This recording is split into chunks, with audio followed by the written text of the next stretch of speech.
This bill has something for everybody. This bill is a deal with the devil. Our goals were, how do we create an economy which works for working and middle America? Members of the House are back on the Hill today with Republican leaders working to pass President Trump's One Big Beautiful Bill Act. The president met today with hardline conservatives and moderate Republicans trying to win them over. The House passed its version of the bill back in May with just one vote to spare. The House is now reviewing the Senate's version, passed this week, which includes steeper cuts to Medicaid and a higher increase in the debt limit. There's some that still are holding out for something different, but at the end of the day, they know this is probably as good as we're going to get. All we need are 4 House Republicans to join us in defense of their constituents who will suffer mightily from this bill. Republican leaders want the bill sent to President Trump by Friday, but Trump has said he's willing to wait if necessary. Democratic Congressman Chris Deluzio says the bill would kick thousands of people in his district off Medicaid, close rural hospitals, and balloon the deficit while giving huge tax breaks to the wealthiest Americans. KDKA lead investigator Andy Sheehan is talking with Deluzio and seeking reaction from local Republican lawmakers. The bill as amended is passed. With a version having passed the Senate, the bill is back in the House, but can't go to the president's desk for signature until both chambers agree on a final version.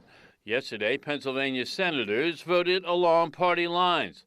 Democratic Senator John Fetterman voted no, but citing the need for stepped-up border security, increased defense spending, and less environmental constraints on energy production, Republican Senator Dave McCormick voted yes, issuing this statement, quote, "No bill is perfect, but these provisions will make a real difference in the lives of people working hard to make ends meet and raise their families across the Commonwealth.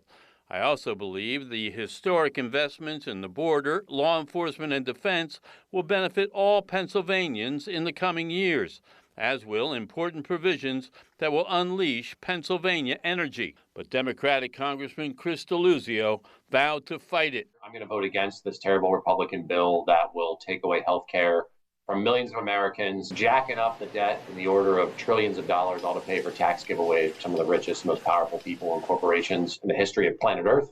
I think this is reckless. It's cruel. Deluzio says new rules on Medicaid will result in 500,000 Pennsylvanians losing benefits, 22,000 in his district alone. He says the cuts could close as many as 5 rural hospitals in western PA, and additional tax cuts will balloon the deficit by $3 to $4 trillion.